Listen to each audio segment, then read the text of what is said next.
He drives faster than I do. Very often I'll go, can you slow down? Can you slow down? And he's like, I'm not going fast at all. Early days when you were cutting some onions. No, it was you cutting peppers. No, it was you. No. I'm very precise in terms of time. I really want to be there not only at the time, but before the time. As far as my own family, it was not that big a thing. And if you were late, you're late. Timekeeping. With me wanting to be everywhere ahead of time and Michael always running late. My mom, bless her, she was like taking care of all the things that needs to be done, so I wouldn't care or anything. But when we got married, I found a different life. I need to wash dishes, I need to put my... Hang your clothes. Yeah, or all those simple things. No, it was you. You were cutting it the wrong way, but you were doing peppers and you cut them short ways rather than long ways. Do you know what? I couldn't be in the kitchen after that with him. When we first got married, we went to the grocery store. I start grocery shopping in the exact same way I've always grocery shopped. I'm picking out all the regular food. He'd put back the one I got and take the cheaper one. And I'm like, what are you doing? I like that sauce. He's like, yeah, but this one's on sale. No, but I always cut the long ways. Conflict's still there. Some level of disagreement in marriage is inevitable. It's normal.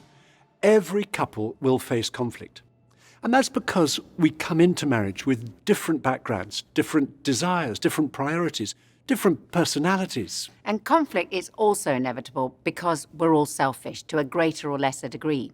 Most of us would admit we find it easier to focus on our own desires, our own needs, our own opinions, than on those of our husband or wife.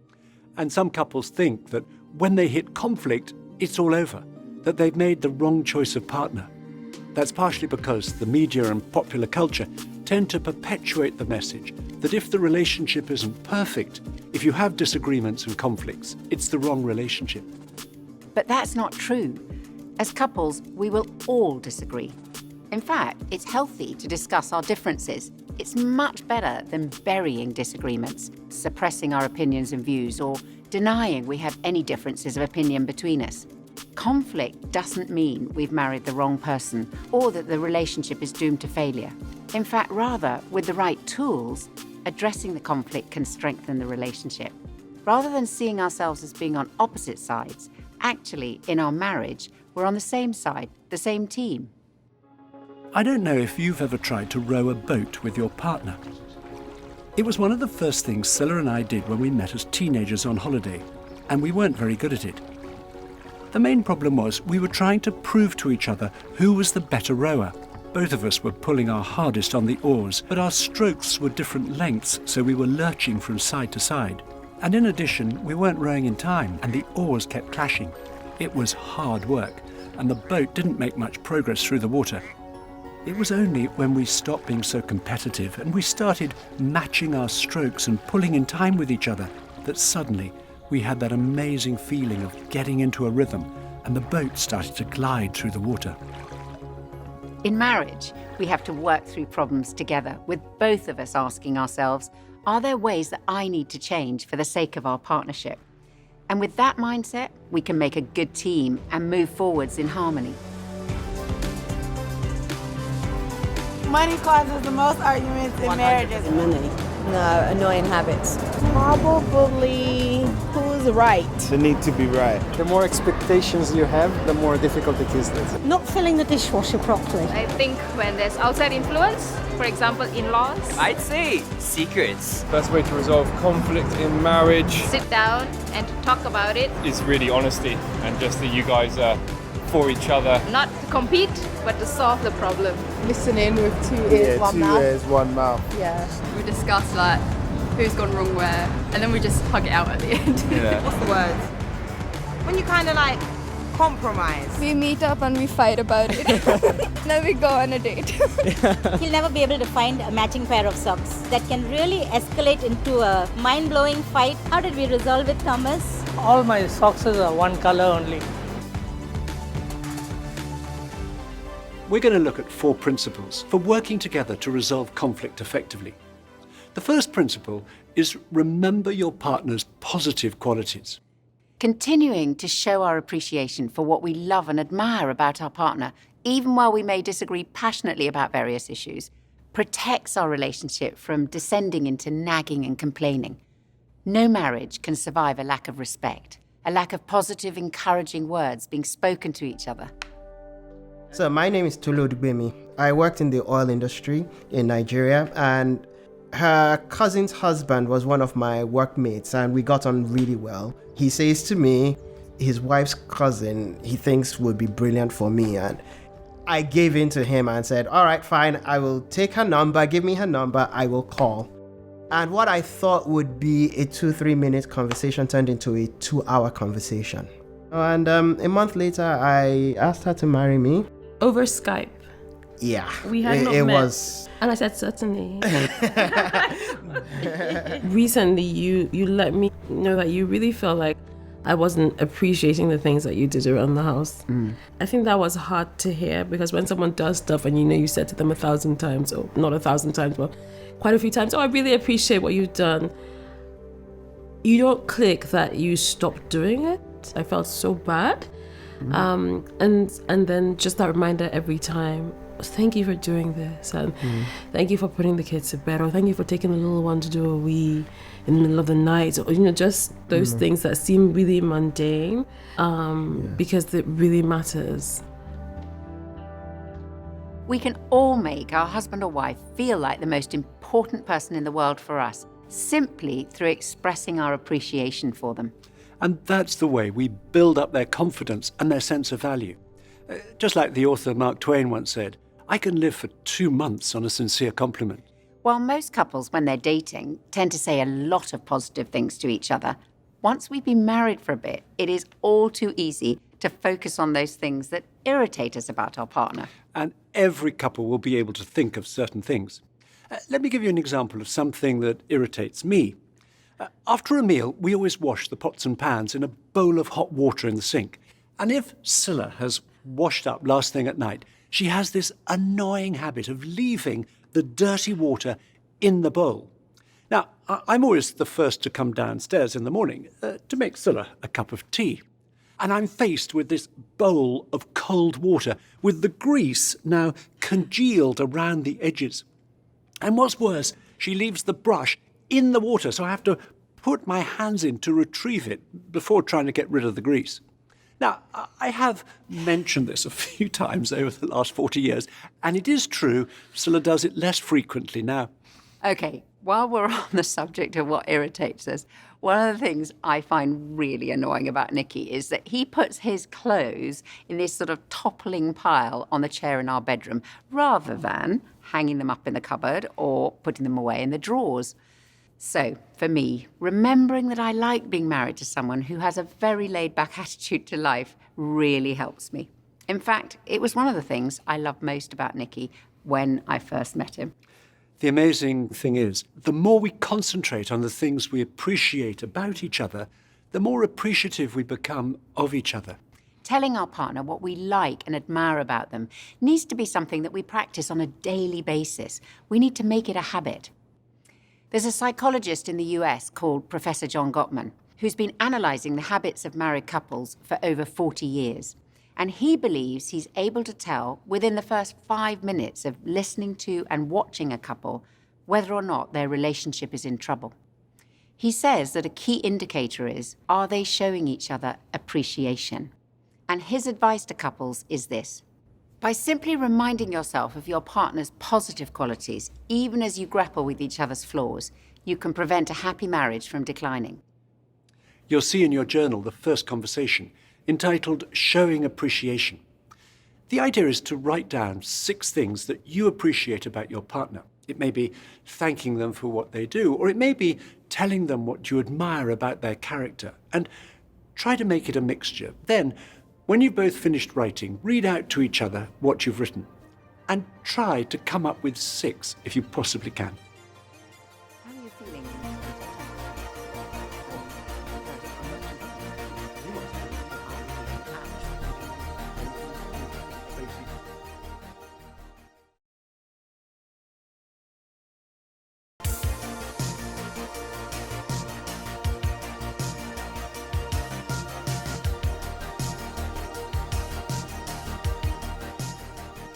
That's one of the best conversations to look back at once in a while when you finish the course. read again what you wrote down about each other. When we keep showing our appreciation for each other's positive qualities, we're much more likely to work together as a team. The second principle for resolving conflict effectively is to recognise that differences between us are good. Trying to make our husband or wife think and behave like us never works. We can be very different in all sorts of ways, for example, in how we make decisions. One of us might make decisions quickly and easily and doesn't worry about making mistakes, while our partner may be more cautious and careful, taking a long time over every decision. That's me. We bought a second-hand car recently, and we had a choice between two almost identical ones. And Scilla was very excited that we'd made the decision so quickly, while I lay awake most of the following night, worrying we'd bought the wrong one. Marker? IC, and this is Phil, and we met in a pub. I was too nervous to sit next to you, but there was only one space left in the circle of friends, and it was next to you, so it was... Yeah. You know, and the rest is history. The rest is history. We are chalk and cheese, really, Yeah, in really a lot are. of ways, a lot of differences. Yeah. You like staying in, I like going out, you liked R&B, I liked anything but R&B. His need to tell a story for about 10 hours before he gets to the punchline. And I just want the ending. You like Netflix and I like BBC4 documentaries. If you put me in a room with strangers, I will make my way around. I'll hide in the corner. You're spend first, save later. I'm save first, spend later. Yeah. Spicy food. Non-spicy food. You're black, I'm white. Yeah. I can dance, you can't. No joke. Sorry, other way around, I got that wrong. Phil does the two-step. Don't do anything. No. A major difference between many couples is how they restore their energy. And that'll depend on whether they're more extroverted or introverted. Extroverts need a certain amount of time with others. Introverts, on the other hand, need more time on their own.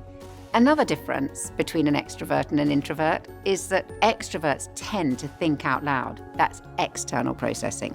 While introverts, on the whole, like to sort out their thoughts first and then speak. That's internal processing.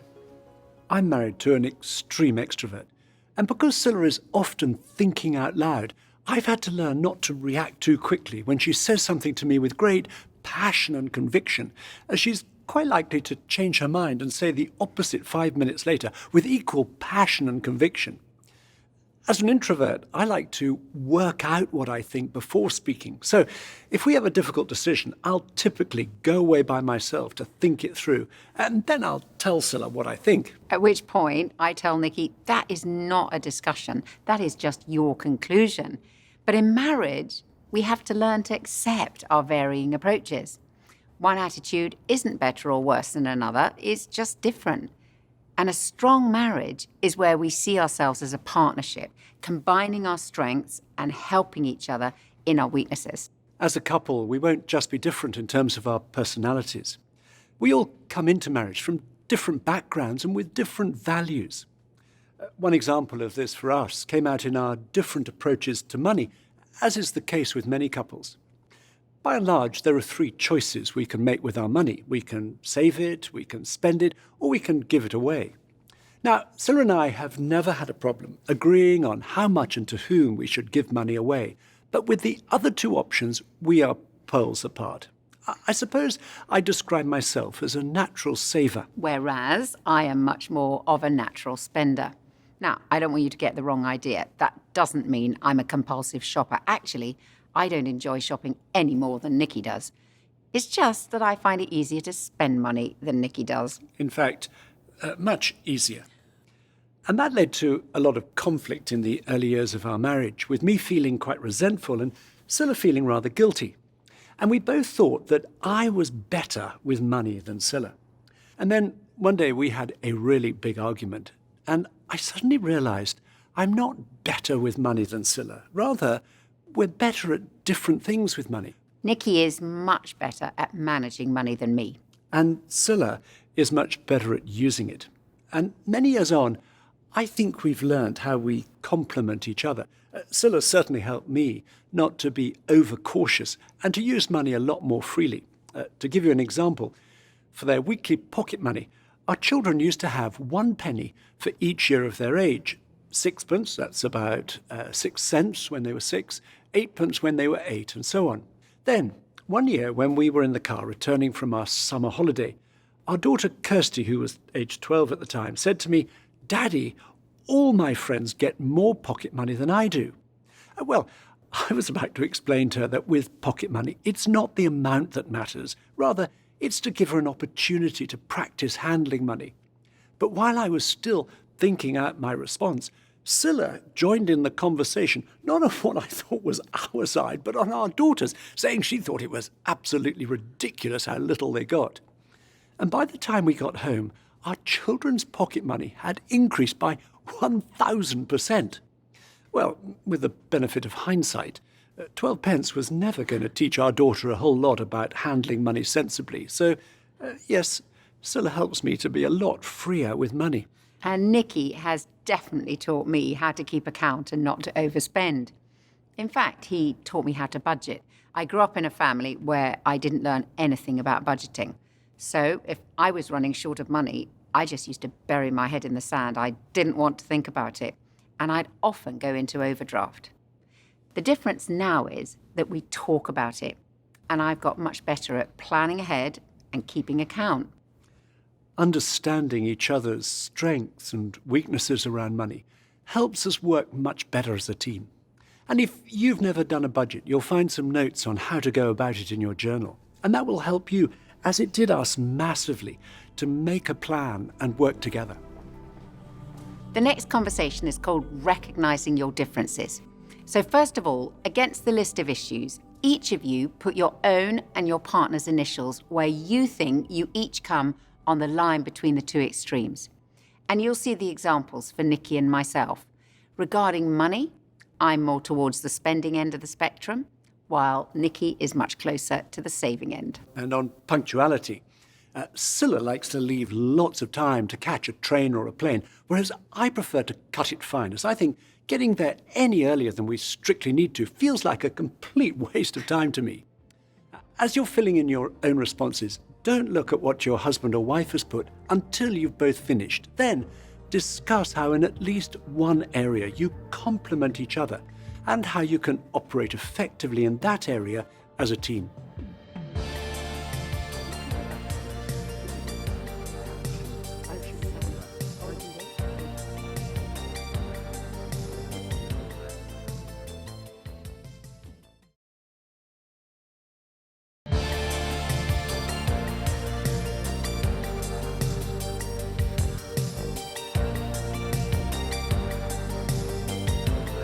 As we've said, Scylla and I have lots of differences, and we often find ourselves laughing at them. Take the way we speak. While I try to use a minimum of words to get my point across, Scylla will use as many words as possible and often exaggerates wildly. And I tease her a lot about that, such as when she tells me she's bought 1 million tons of groceries. Humour is such an important part of a healthy marriage. It functions rather like the oil in a car. Without it, the engine will seize up. The third principle for handling conflict effectively is look for an us solution. People approach conflict differently. Some try to force their partner to do things their way. They go on the attack. Other people surrender. They may be frightened of disagreements. They want to hide, run away, or do anything to avoid confrontation.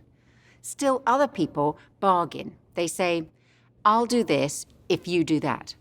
But that all too easily becomes, "I won't do my bit because you haven't done your bit." And none of these approaches builds closeness or is effective in resolving conflict. However, there's a way that is effective, and that's through seeking a solution together. It means seeing that really we're on the same side and working together on the issue causing the conflict as a team. And sometimes that means delaying the discussion on a particular issue. I think we'd all recognise that there are bad times to try and resolve arguments. And at those times, we have to press an imaginary pause button and wait for a better moment. When conflict arises, I'm a fixer and I want to fix it straight away. I can't go to bed with it unresolved. Or I had to learn that you were someone that had to collect your thoughts. Process it. I had to learn that people deal with disagreement in different ways. I wouldn't always pick my timing well. I think we had to learn to we need to sit down and talk about some of these things, and also to know to put a pause on some things. Let's talk about this when we actually have the time and the space and we're not around other people. Great time to bring it up whilst other people are around, because she just can't have a go at you. Definitely not good if it's late at night and we're hungry. Oh, dude. I mean, that's usually what starts conflict. Both of us will be like, are you hungry? He knows that he cannot bring it to me right before going to bed or 11 p.m. He will fall asleep in 3 seconds, whereas for me it's like 3 hours later and bad sleeping and then waking up or like grumpy. To me, the night is just getting started at 9 p.m. Like that's where you enter into your most serious conversations. It would be 2 in the morning and we're arguing, probably because I was so tired. His whole family functions that way. He doesn't function very well at night. He'd be sitting in front of the TV watching football. Yes. We've got to talk about it now, and he refuses, and so I stomp off to bed feeling even angrier. It's getting heated. It's about 10 o'clock and we're often, I think, have said we can't talk about this now. And then we book in a time to talk about it, and it's really freeing to go, I love you, but let's deal with this later.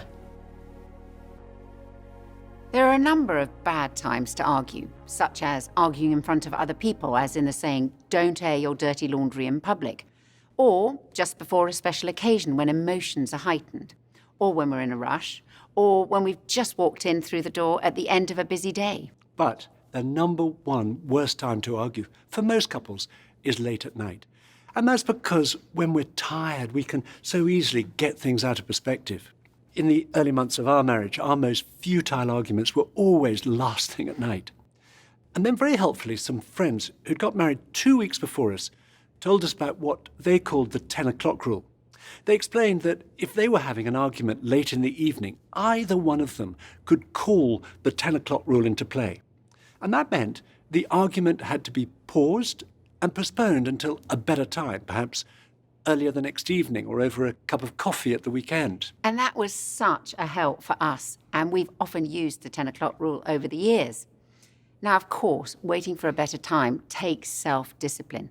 But learning self-discipline plays an important part in resolving conflict more effectively, and it has certainly been a big part for me. I am naturally more volatile than Nikki. I like to get things out into the open as soon as possible, and I find waiting for a better time really difficult. But I've come to realise that the disagreement doesn't always have to be resolved there and then, and I've learned that sometimes it isn't helpful to tell Nikki everything I feel straight away, and especially not late at night. Using the 10 o'clock rule doesn't mean going to bed still angry with each other. The issue may not be resolved, but if either or both of us are aware we've said some unkind things, we need to apologise and forgive each other. That reassures our partner that our relationship is still okay, even though we haven't yet reached agreement about the issue. Delaying a disagreement may well involve some of us having to learn to control our temper, because if our anger is out of control, it can cause us to hurl accusations at each other in the heat of an argument, which will be highly damaging to our relationship. If you're married to someone who's rageful, it's quite terrifying. Sometimes people who have issues with rage, most of the time they're not rageful, they just have these moments where suddenly everything goes crazy. Ideally, they're not physically abusive, but they may be verbally abusive, or they might damage property around the house if they're really mad at times. And even though they may not be rageful like that all the time, what happens is the person who's married to them lives in fear of that rage, so they learn to sort of tread on eggshells around the other person. I'd say to people who are feeling that that's them, that's what they do, they are that rageful person, I would say firstly, notice that that's what you're doing. But also, if you're really honest with yourself, be clear that actually you gain some benefit from behaving like that. Because if your wife or husband are scared of your rage, you kind of get to control them, you get to be in charge. And so kind of dealing with rage, beginning to manage that kind of anger requires us not only to notice how damaging it is, but also begin to come to terms with the fact that we're gaining some rewards from behaving in that way. So if you know that you have an anger problem, you're listening to this and you're thinking, oh my goodness, that's me, that's what I do, then I think firstly, don't be ashamed to seek help. And when we seek help for anger, What we're really saying is, we're not saying I want my anger to go away. What we're saying is, I want to express my dissatisfaction in a way that's good for me, good for the person I'm married to, and good for both of us in our marriage. So ideally it becomes something that's productive, and it's good, and it moves us forward. And therefore I would say, if you feel you need help, go and look for that, and don't be ashamed of the fact that that's what you're after. We're going to look now at 5 very practical steps that will help us to reach agreement and find an us solution. The first step is focus on the issue that's causing the conflict. Arguments so easily get widened, and all sorts of other things get drawn in, so that sometimes we can't even remember what it was we were arguing about in the first place. Identifying and focusing on the main issue prevents disagreements escalating. Imagine a 3-seater sofa, wife at one end and husband at the other. And this contentious issue is right between us, keeping us apart and stopping us hearing each other properly or seeing each other's perspective. Focusing on the issue means taking it from between us and putting it out in front of us. Then, as husband and wife, we can move together on the sofa with nothing between us and focus on the issue that's out in front of us rather than attack each other. When we do this, we find the issue itself becomes more manageable. The second step to reach agreement and find us solutions is use I statements. In the heat of an argument, it is so easy to say you always or you never. But when we use either of these phrases, we're labeling each other's character. A much better way of putting it is to use I statements describing our own feelings. So rather than you never do anything to help, it's much better to say, I was really upset you didn't help me with the clearing up after dinner last night. And instead of, you always make us late, it's better to say, I don't like leaving for the train so late because it makes me feel really stressed. Using I statements helps us not to accuse or blame each other. And I know when I tell Nicky what I feel when I'm upset, he responds much more positively than if I attacked him with my words. The third step is listen to each other. When we're having an argument, we're usually very keen our partner understands our point of view, but less keen to understand theirs. Making sure we listen will be especially relevant for us if we know we're better with words than our partner. So a simple but very effective ground rule when we disagree is take it in turns to talk. The fourth step is brainstorm possible solutions. Now, this may sound unrealistic in the middle of a heated disagreement, but once you've done the first 3 steps, it's much more possible. It's amazing how many ideas we can come up with when we start discussing the issue and listening to our partner rather than attacking each other. So, for example, if the conflict is over money, some possible solutions may be to change who organises the finances. You could make a detailed annual budget together. That really helped us. Or one or both of you decide to use cash rather than the credit card. Another option might be you agree to sit down once a week to review your spending. Or perhaps you decide to ask for help from someone who is good with money.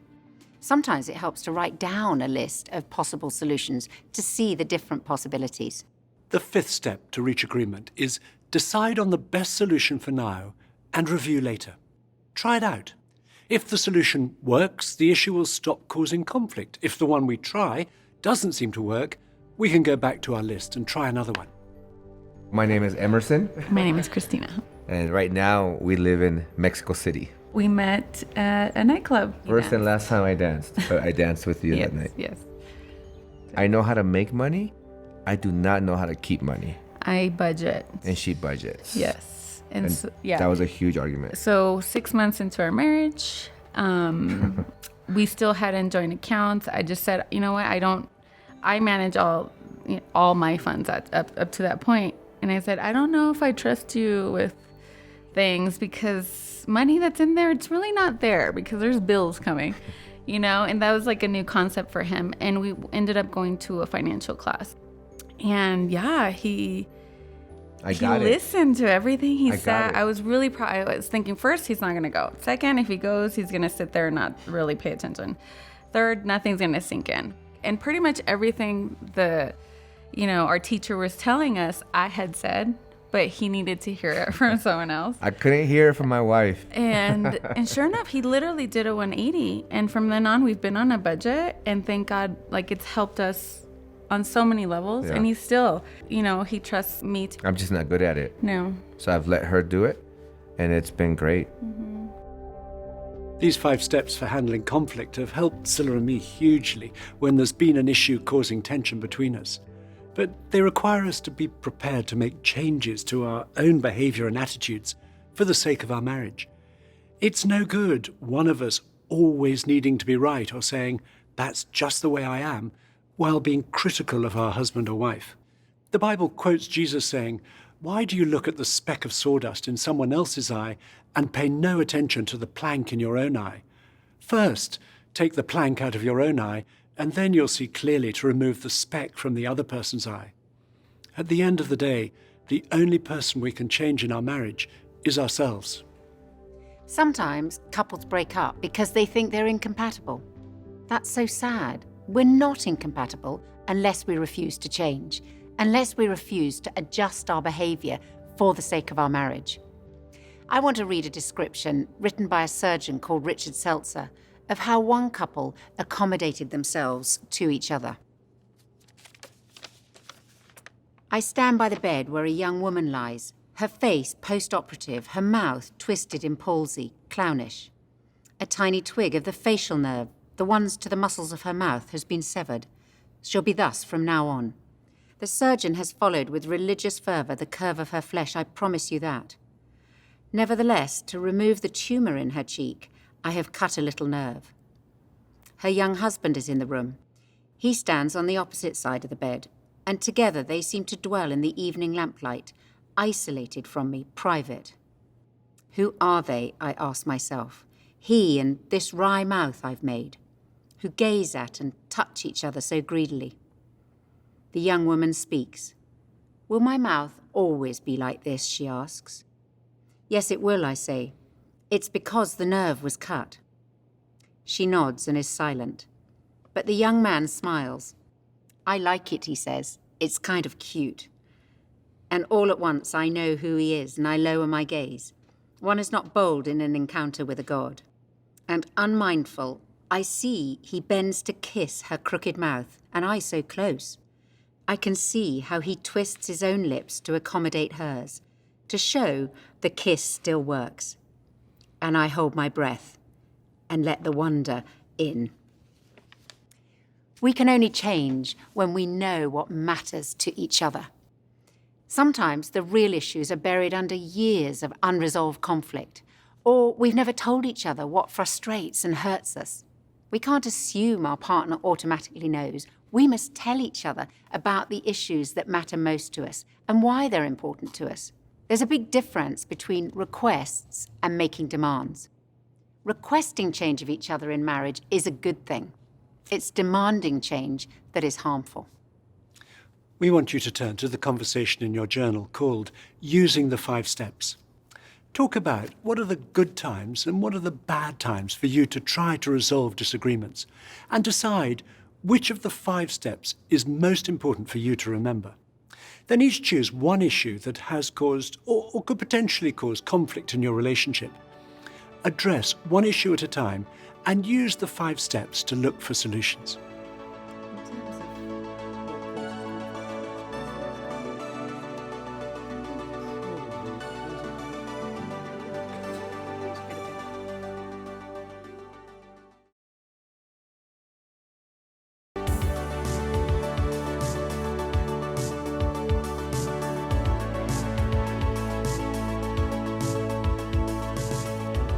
The fourth and final principle for resolving conflict effectively is support your partner. There's a fundamental difference of attitude between expecting our partner will meet all of our needs and focusing on meeting our partner's needs. Recently, I read the story of a couple whose marriage had spiraled downwards, so much so that they barely acknowledged each other anymore. Years of conflict had all but killed their marriage. One day, the husband broke down in the shower. He realized there was nothing he could do to change his wife. He'd been trying for over 20 years, but he could make some changes himself. The next morning, he asked his wife, "How can I make your day better?" She was very surprised and quite suspicious at the sudden change. So she tested him. She asked him to clean the kitchen, which he did. The next morning, he asked her the same question. "How can I make your day better?" "Clean the garage," she replied. It was a big job and he had a busy day, but he did as she asked. The following day, he asked her again, "How can I make your day better?" This time she told him there was nothing, but he persisted. He asked her every morning for 2 weeks. Finally, his wife broke down and said, "I should be asking you that." She apologized and said, "Can we just spend some time together?" Now, every day, the couple ask each other how they can make each other's day better, and their marriage has been totally transformed.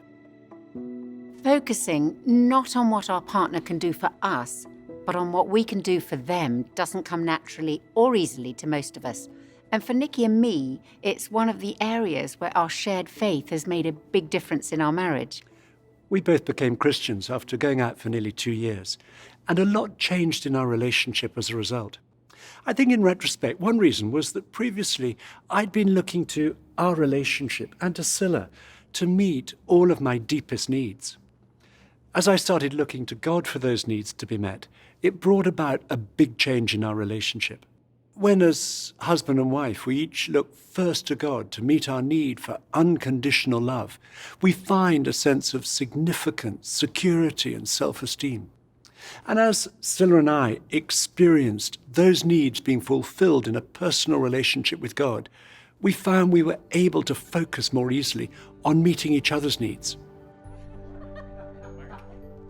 When I went through experience, I had cancer, and at that time we were young, and we kids like very young as well, and it was shocking to us. When this happened, all our priorities is changed, and our love is changed, and we started to appreciate each and every moment together.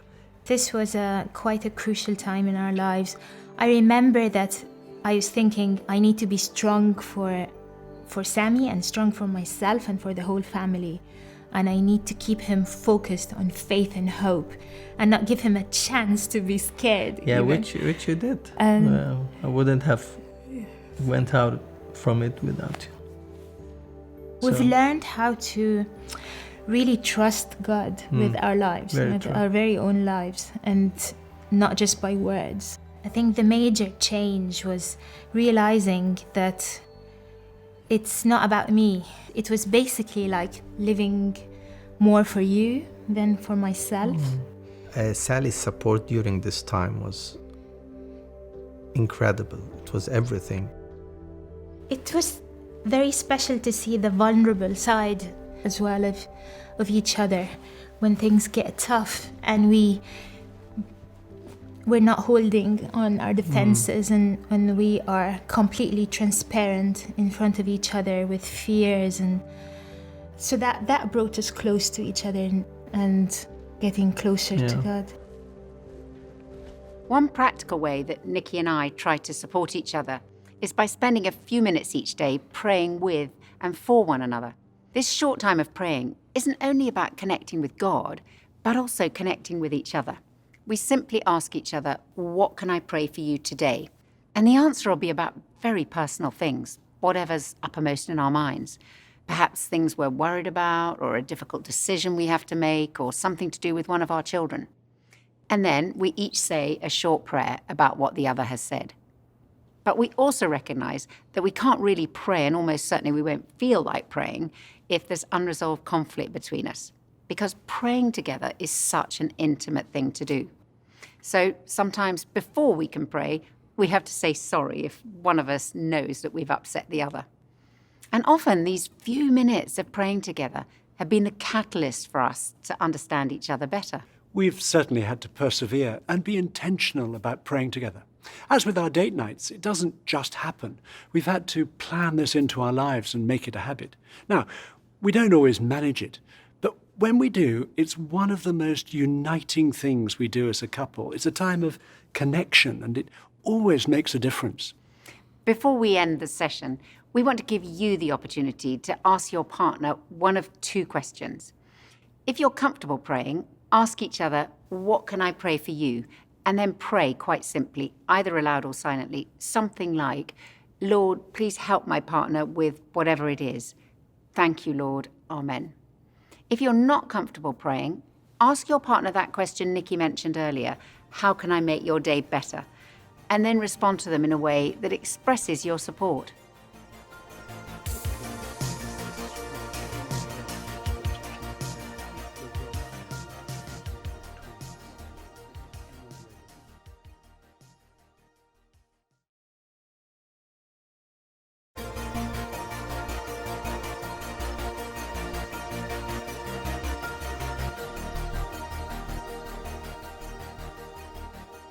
We'd like to finish this session with a prayer, so please stay as you are. Thank you, Lord, that you are our strength in good and in difficult times. We ask that you'd help us where differences cause conflict between us and to work out solutions together. Please help us to appreciate each other more and more and to make changes in ourselves where we need to for the sake of our marriage. Amen.